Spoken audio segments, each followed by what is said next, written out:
Green flags to look for when dating. Ngayon, ang ating topic ay actually mas positive naman. Kasi marami nang nagpag-usapan tungkol sa mga red flags. Ang red flag ang isang warning sign na medyo hindi ata tama itong tao para sa'yo. Ano naman ang green flags? Ito naman ay mga signs na nakita mo na parang someone special pala to na kasama mo. Same kayo ng pag-iisip or pag nakita nyo mga green flags ito, alam nyo tatagal talaga ang relationship na ito. Pag-usapan na natin ano ba dapat ang mga dating green flags na kailangan yung tingnan when you're getting to know someone new. So first, ay communication and respect. So alam na natin to ng lahat ng tao. Ang pinaka-importante sa dating or pag makikasama ka sa isang tao ay ang communication. So yun yung pinaka-significant na green flag na dapat yung hanapin. Pay attention kung paano siya nakikipag-communicate sa'yo. Are they attentive? Nakikinig ba talaga sila? Yung mga tanong ba nila ay thoughtful? At saka talagang may interest ba sila sa mga thoughts and feelings ninyo? Pangalawa, meron ba kayong shared values and interest? Hindi naman kailangan same na same ang kanyang mga gusto sa mga hobbies ninyo or sa mga favorites foods ninyo. Hindi naman kailangan same lahat. Pero syempre, importante meron kayong common ground sa relationship na yun. So, ano ba mga shared values ninyo? Yun yung pinaka-importante. Ano mga shared interests, shared activities? Syempre naman, sana naman na kung both of you mahilig sa sports, better na rin yun. Yung isa mahilig sa sports, yung isa hindi mahilig sa sports, not necessarily na hindi na yun good relationship. Pero kung yung isang tao sa inyo ay ayaw talaga sa sports, tapos yung isa sobrang hilig niya sa sports, syempre mas mahirap ang relationship na yan.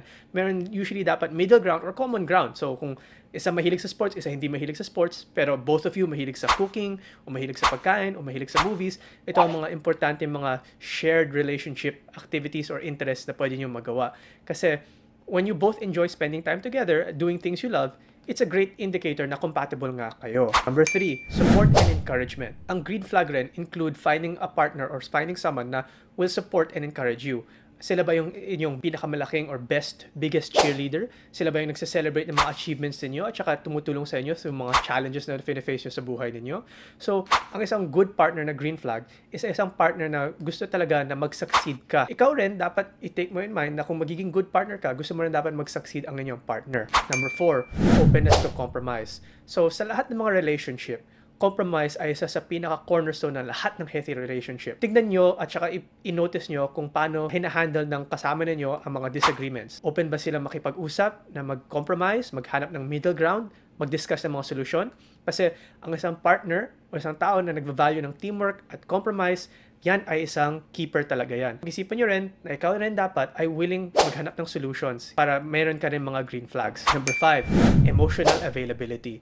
So ito ay isang crucial green flag kasi kung ang tao na kausap ninyo or partner na kausap ninyo is hindi sila willing to open up and share their thoughts, feelings, and vulnerabilities, talagang baka may problema na talaga sila kasi kung ngayon pa lang ayaw nila mag-open up at saka ayaw nila mag-bring up ng deeper connection with you, talagang hindi yan tatagal yung relationship at hindi magiging positive yung relationship na yan. Number 6, independence and space. So, importante nga ang spending time together. Pero, importante rin ang maintaining yung individuality ninyo. Kailangan nyo rin maghanap ng partner na i-respect yung personal space at saka independence ninyo.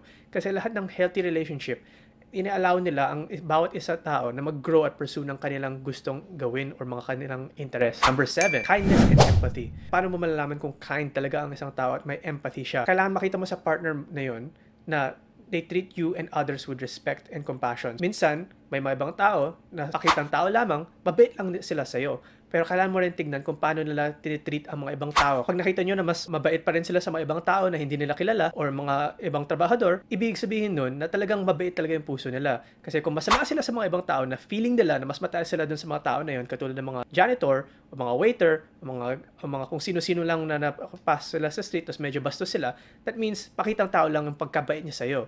Kasi eventually, pag feeling niya na naloko ka na niya na mukha siyang mabait, ganun rin yung magiging trato niya sa'yo, na magiging bastos rin siya sa'yo. So, yun ang aking mga guide to green flags when dating.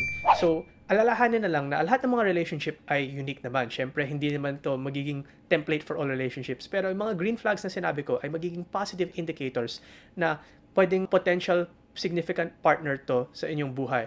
Pero alalahanin rin natin na kung aside from looking for green flags sa ibang tao, dapat tayo rin dapat ay maging isang walking green flag. So dapat i-take nyo into consideration lahat ng mga green flags na sinabi ko at saka dapat i-practice nyo rin yun para hindi lang tayo naghahanap ng green flags pero pag mga ibang tao nakahanap sa atin, makita rin nila sa atin na tayo rin ay isang green flag. So, keep your heart open, instinct sharp. Kasi I'm sure na meron kayong mahanap na connection dito sa buhay that will bring you joy and fulfillment sa inyong journey that is called life. Ako nga po pala ay si Solomon Sai, ang inyong kuya ng bayan.